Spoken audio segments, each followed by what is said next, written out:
So I'm going to talk to you today about the Alien Lab.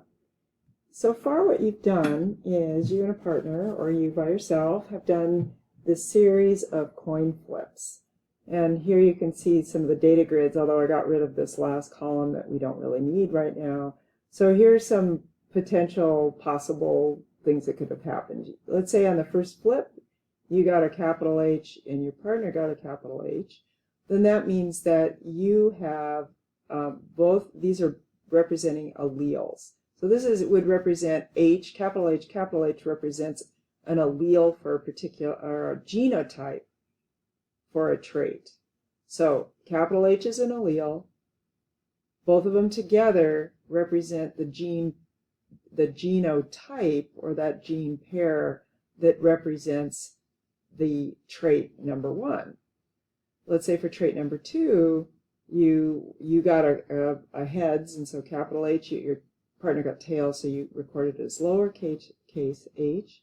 Then that means that you have, this is the genotype for trait number 2, etc. So trait number 3, you both got tails, so here's how you recorded it.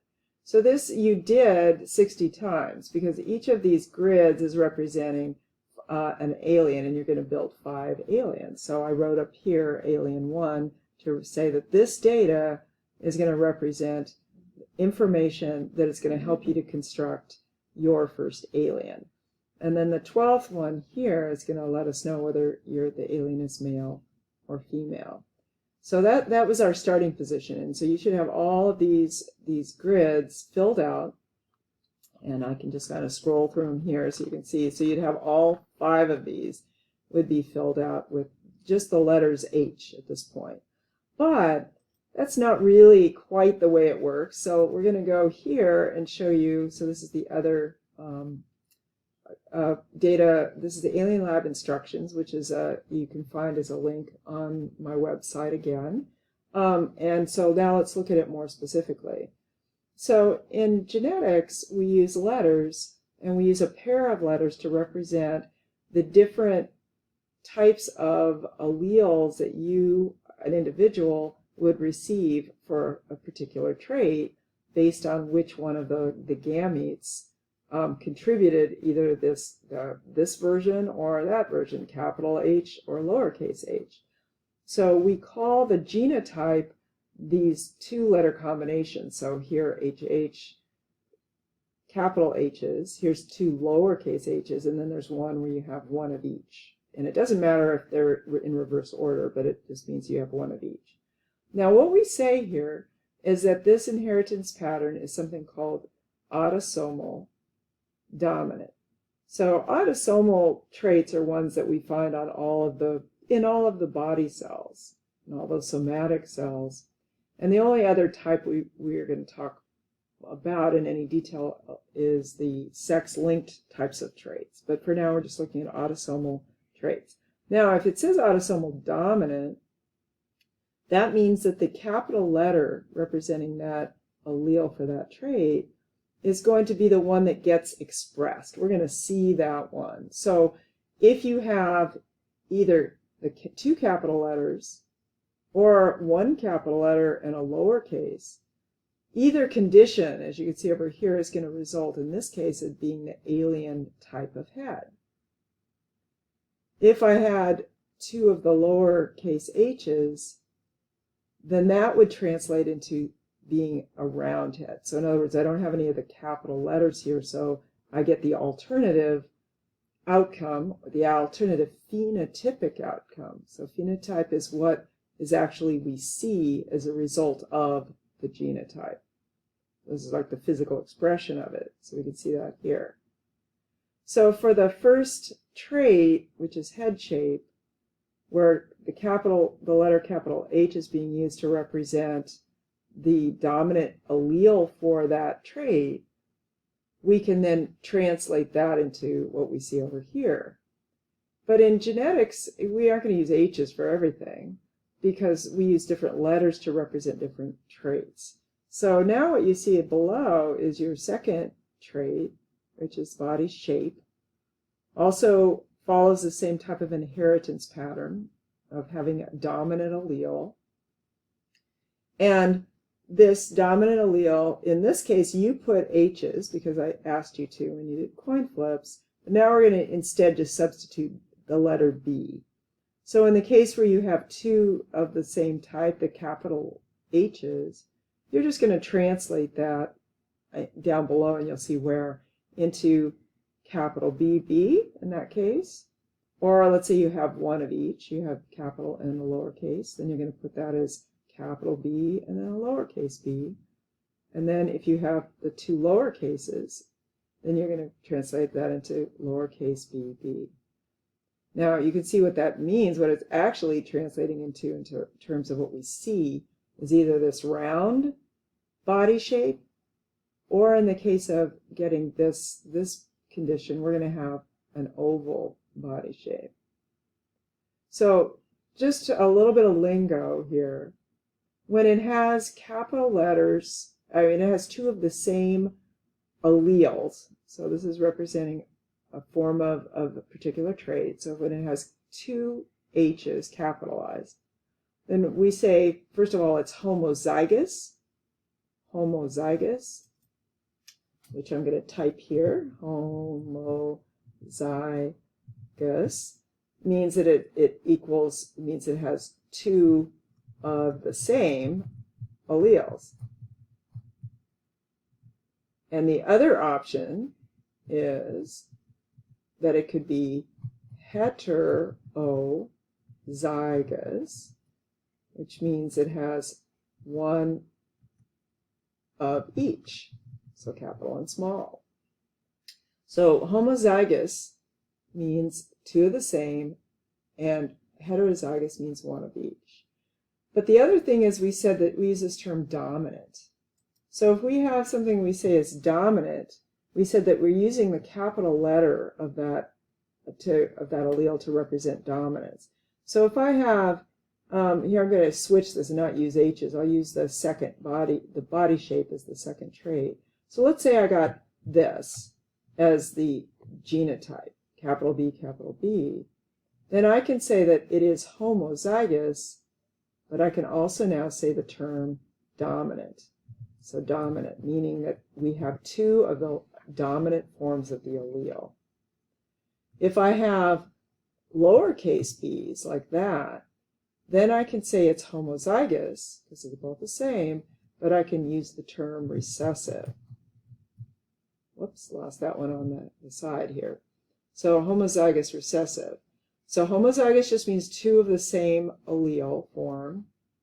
And then the use of if it's got a capital letter, we say it's homozygous dominant. And if it's a lowercase, we say it's homozygous recessive. And then down here, all we need to say is it's heterozygous, because in that case we know that it's one of each. All right, so that's maybe a little bit helpful. And let me keep going, because here, let me put this down here so that's not, so they're kind of lined up here. So I'm just adding this as we go. All right, what else? So what else can we say? There's another condition that we can look at, and that's something called incomplete dominance. And so in incomplete dominance, I'm going to come here to this third trait. We're going to call this inheritance pattern for the color of their fur or their body color. We're going to call it incomplete dominance or dominant. And in that case, then we have an interesting third option.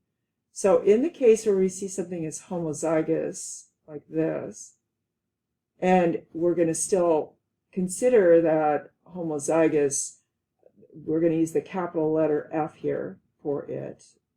We're going to say that this particular case, if we have two of them, they're homozygous for this capital letter allele, that it's going to be blue. If it has it's homozygous, but it has the alternative, the recessive form of the allele, two of them, so it's still homozygous, there's two of them, then it's going to form the yellow outcome, so it'd be yellow fur or yellow color. But if something is incompletely dominant, that means that in this case, even though if you got this heterozygous form where you have one capital and one small allele, what you get is some other option for an outcome. So it's not really a blending, even though I kind of made it look like that when I said, well, it's got both a blue and it's got a yellow allele. Instead, what we say is that this has a third possible outcome, which in this case is green. So this is called incomplete dominant or incomplete dominance. So then just following this whole thing, so you can see these are the recoded letters for each of these traits, using, for example, N for the number of eyes, uppercase or lowercase. In this case, it follows that first example, the first two examples above. We have either the homozygous dominant or we have the heterozygous, both resulting in this outcome. Or if we have homozygous, but it's the lowercase form, the recessive form of the gene, then we get this outcome, this one eye. The only other thing that I want you to think about in your coding is this. And this is another inheritance pattern. It's not quite as common, but we do find it. And so I'm going to make this as this eye color trait is going to have an inheritance pattern that we're going to call codominant. So pay attention on this one, because codominant says that we can have something that is homozygous dominant, like this, two capital H's, that we're now going to code into using E's. So we have two E's over here. So if you had two capital H's now, instead you've recoded it to say two capital letter E's. And if you have that, that means that the eye color is purple. If you have the lowercase homozygous, again, both of them the same, but the lowercase e, then the eye color is yellow. But if you had an individual that had one of each, in this case, rather than having like a third outcome, instead you have each of them is expressed. So this would mean that I'd have both purple and yellow in their eyes. I'm not blending it. It's going to be separate, purple and yellow, kind of like when we have hazel eyes where we see both brown and we see green, both in the pupil. So we see both of those together. So that's codominance. Some animals will have fur that has codominance, where they have, you can see within their fur both white hair and red hair, or white hair and brown hair. So it's not blended. Their individual hairs still keep those particular outcome, those traits, those colors rather. But so that's codominance. So I want you to do this for all of the grids that you do. So just first go to the number, use this as your key. First trait is head shape.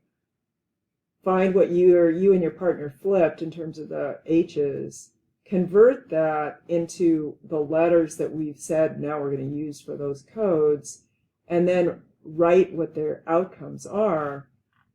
And you're going to do that here. So then what's the actual outcome of that particular code that you have there? And then that's what I need you to do for tonight. It's pretty simple. It's just recoding. And then tomorrow we're going to construct our aliens. Hopefully that helps.